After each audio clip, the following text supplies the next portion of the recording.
kulanti wanaagsan ku soo dhawaada daawadayaal warbixin aanu ku eegi doono madaxweynaha jamhuuriyadda Soomaaliland mudane Muuse Biixi Cabdi iyo wafdi ballaaran oo hogaaminayo oo lagu soo dhaweeyay magaalada Berbera wuxuu yahay ujeedka socdaalkoodu dowladda Mareykanka iyo waliba jabhadda ONLF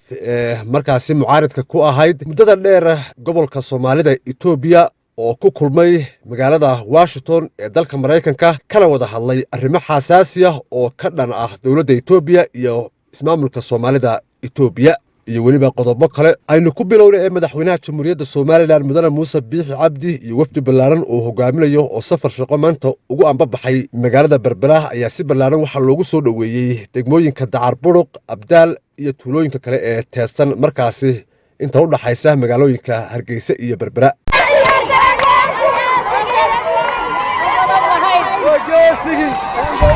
wafdiga madaxweynaha waxa caleemo qoyan calanka jamhuuriyadda Soomaaliland iyo waliba boorar markaasi lagu dhajiyay musawiradiisa oo waaweyn ku soo dhaweeyay dadweyne tiro badan oo qiiraysan isla markaana ku dhawaaqayay halkudhigyo ay ku taageerayaan madaxweynaha ayaa markii uu gaadhay magaalada Berbera waxa uu socod lug ah isaga oo ay markaasi galbinayaan boqolaal dadweynihii uu ku dhex maray shaaricyada magaaladaasi waxa uu madaxweynuhu dadweynaha kula hadlay goob markaasi isagoo u sheegay in uu uga mahad celinayo soo dhaweynta diiran ee ay ugu sameeyeen min Hargeysa ilaa iyo magaalada Berbera oo uu markaasi ku sugnaa.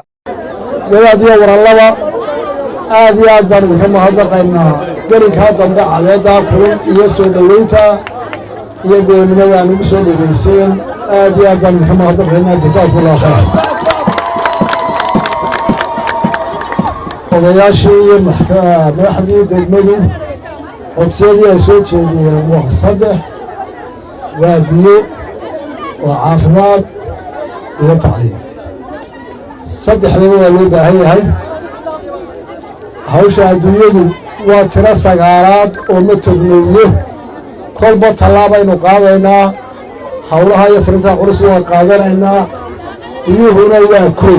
kuwa kale waa 2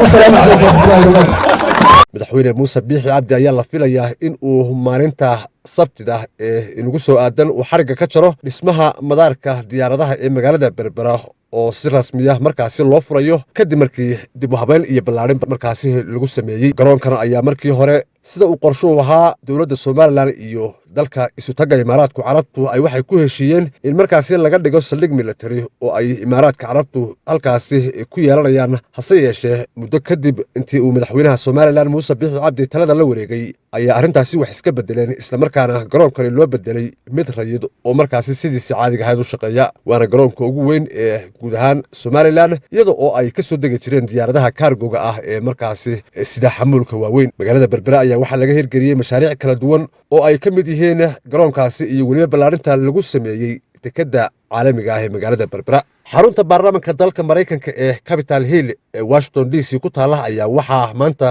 oo khamiisa ku kulmay wafdi ka socda jabhadda wadaniga xoreynta Ogaadeniya ee magaceeda loo soo gaabiyo ONLF iyo guddida arrimaha dibadda ee aqalka Seneedka Mareykanka waxaana taasi ka dambeysay kadib markii ay halkaasi gaareen wafdiga ONLF oo bilaabay dhaqdhaqaaq ka dhan ah dowladda Itoobiya tan iyo horaantii sanadkan. wafdiga ONLF ayaa la sheegay inay kala hadleen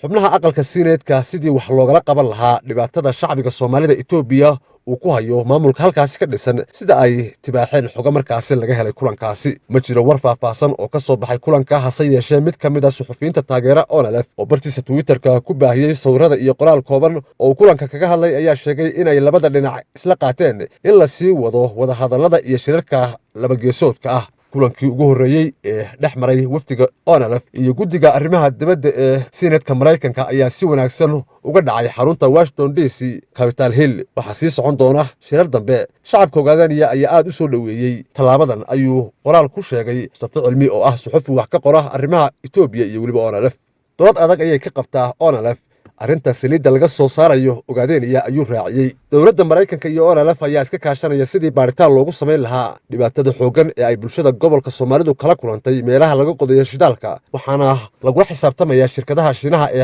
hawlgalkaasi markaasi wada. shirkadaha Shiinaha ee shidaalka Ogaadeniya qodaya waa waajib in lagula xisaabtamo sababtoo ah cudurro badan ayaa ka dhashay oo dilay dad rayid iyo carruur ah. Mareykanku waxa uu maanta diyaarinayaa koox baadha arrimahaasi iyo dhaqanka Ogaadeniya ayuu ku sheegay mustafe qoraal kale oo uu bartiisa twitterka dhigay. haddaba marka laga yimaado kulankaasi oo aan ahayn kii ugu horreeyey ee markaasi la xidhiidha qulqulatooyinka ka socda dalka Itoobiya, doorka ay doonayso inay Soomaalidu markaasi ka ciyaarto iyo dareenka ay qabto. jabhadda ONLF oo ahayd jabhad markaasi hubaysan oo waqti dheer dagaal kula jirtay Itoobiya ayaa heshiis nabadeed la gashay maamulka Abiy Ahmed markii ay isbedeladu ka dhaceen dalkaasi 2018, iyadoo ka mid ahayd ururadii hubaysnaa iyo weliba kuwii siyaasadeed ee gulufka kula jiray nidaamkii EPRDF ee talada hayay 30 sannadood ee lasoo dhaafay dalka Itoobiya, kuwaasi oo Abiy Ahmed markii uu xilka qabtay gogol nabadeed ku casuumay. hase yeeshee jabhadda ayaa dib uga guratay isfahamkii dhex maray dowladda Itoobiya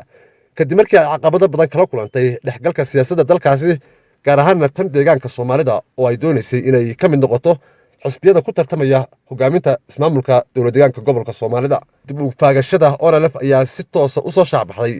xilligii ay soo dhowaatay doorashada baarlamaanka iyo madaxtinimada ee dowladda deegaanka Soomaalida Itoobiya, taasoo ay gebi ahaanba qaadacday ONLF oo ka tirsanaa asxaabta mucaaradka ee bilowgii diyaargalowga doorashada u holladay inay ka qayb galaan. xubnaha ugu sarreeya ururkan ayaa badankoodu dalka ka baxay kadib markii ay cadaadis iyo cagajuglayn kala kulmeen maamulka dowlad deegaanka, waxaana laga bilaabo wakhtigaasi ilaa bilihii lasoo dhaafay deegaanka dibaddiisa ay ka wadeen dhaqdhaqaaq siyaasadeed oo ay markaasi ugu muuqdaan inay dib isugu abaabulayaan xilli guud ahaanba dalka Itoobiya uu ka socdo dagaal lagu hoobtay oo u dhexeeya dowladda uu hogaaminayo Abiy Ahmed iyo xoogagga ka soo horjeeda ee TPLF. ku xidhnow Gobonimo News mar kasta iyo meel kasta, nala soco, nagu soo biir. haddii aad cusub tahay subscribe saar ula gambaleelka si aad u hesho warbixinaha aanu halkani ku baahino. mahadsanid.